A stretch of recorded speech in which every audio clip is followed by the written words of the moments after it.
사도행전 12장입니다. 12장을 보면 안디옥 교회가 크게 부흥하고 있을 무렵 예루살렘 교회에는 때 아닌 박해의 폭풍이 몰아치고 있었습니다. 지금까지는 종교 지도자들의 권위와 기득권을 유지하기 위한 것이었지만 이제는 헤롯 왕이 종교 지도자들의 환심을 삼으로써 자신의 정치적 입지를 굳건하게 다질 목적으로 정치적 권력을 이용하여 교회를 무자비하게 박해하기 시작합니다. 1절을 보면 그 무렵이 나오죠. 헤롯 왕이 통치하던 때를 말하는 것이고 바나바와 바울이 구호금을 전하기 위해 예루살렘을 방문하기 이전으로 보여집니다. 헤롯 왕은 큰 흥년이 시작되던 해인 AD 44년에 죽었고 바나바와 사울은 그 이듬해에 AD 45년에 예루살렘으로 방문했던 것 같은데요. 역사상 기록을 보면 그렇습니다. 헤롯 왕이 나오는데 헤롯 대왕의 손자이며 아리스토블루스의 아들인 아그리파 1세입니다. 헤롯 대왕이 정확하게 왕이라고 불릴 수 있는 유일한 왕이었고 또 마지막 왕이기도 했었습니다. AD 37년에서 AD 44년까지 통치했습니다. 그는 삼촌인 안디바, 즉 세례자 요한을 죽이고 예수님을 신문한 자가 추방되었을 때 필립과 리사니아스, 안디바의 영지까지 물려받았고 유다와 사마리아까지 합병을 하였습니다. 그때가 AD 41년입니다. 그는 갈리굴라와 암살당했을 때 글라우디오를 도와 형제가 되게 하는데 도움을 준 대가로 많은 혜택을 누렸죠. 그는 로마 황제의 세력을 배경으로 해서 유대의 지배자가 되어 그 지위를 유지하기 있었기 때문에 친유대교 정책을 펴면서 유대인들의 한심을 사려고 애를 많이 썼습니다. 여기 보면 손을 뻗쳐서가 나오는데 헤롯이 직접 명령을 내려 박해하는 일에 직접 개입하여 지휘했다는 의미고요. 그는 시범적으로 교회의 몇 사람을 체포하고 죽이려고 했다고 합니다. 여기 해치려고 하였다가 나오는데 악행하다 고통을 주다의 뜻으로 제1부정 과거형으로서 필박과 연관된 모든 악행들, 즉 투호, 고문, 죽임 등을 나타낸다고 베드로전서 5장 13절에는 말하고 있습니다. 2절입니다. 2절에는 요한의 형제 야고보가 나옵니다.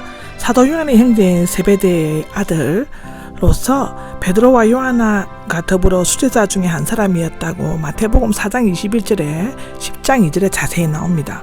그는 급하고 이기적인 성격을 가졌으므로 보아느게, 즉 우리의 아들이란 별명을 얻기도 했다고 합니다.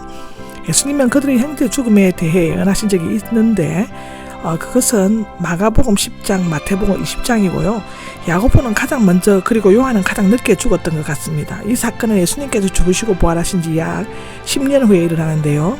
칼로 죽였다가 나오는데 유대인들은 칼로 목을 베는 것을 십자가형에 못지않은 가장 부끄러운 죽음으로 생각하였다고 마태복음 14장 10절, 20장 23절에 적혀 있습니다. 세례자 요한도 역시 칼로 목베임을 당하였다고 기록하고 있습니다. 3절입니다. 유대인들이 좋아하는 것을 본 헤롯인데 아그리파 1세는 유대인들의 비율을 맞추어 가면서 나라를 통치하려고 했습니다. 그는 유대인들이 싫어하는 일을 하지 않았고 그들의 규정들을 준수했으며 모든 면에서 유대인들과의 충돌을 피하려고 조심하였다고 하는데요.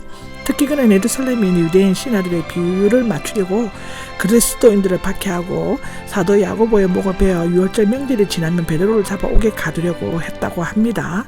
베드로가 제자들 중에서 우두머리 역할을 했으므로 그를 잡게 되면 유대 지도자들이 자기를 더욱 전폭적으로 지지해 주리라고 생각했겠죠. 무교절 기간이었다는데 무교절은 2, 3월 즉 유월절 전야부터 20일까지 7일 동안 지켰으며 출애굽 때를 기념하기 위해 누룩 없는 떡을 먹었습니다. 출애굽기 12장에 나오죠. 예수님께서도 무교절에 잡히셨습니다. 특히 무교절을 택한 것은 사람들이 많이 모였으므로 베드로가 붙잡혔다는 것을 알리기 위해서 가장 효과적이라고 생각했기 때문이었을 것입니다. 여기 4절을 보면 붙잡아 감옥에 가두고가 나오는데 베드로는 세 번째 투옥되었는데 위 예수님께서는 베드로가 투옥될 것에 대해서 예언하신 바 있습니다. 요한복음 21장 18절에 그렇습니다. 네 조의 군인들인데 베드로를 지키는 조는 4명씩 4조로 구성되어 있었으며 하루 24시간씩 한 조가 각기 6시간씩 지켰을 것으로 추정됩니다. 만일 밤에만 지켰다면 한 조가 3시간씩 지켰을 것입니다. 유월절이 끝나면이 나오는데 유월절 명절에는 사람이 죽이는 일을 금지되어 있었으므로 끝남과 동시에 공개적으로 죽이려고 하였겠죠.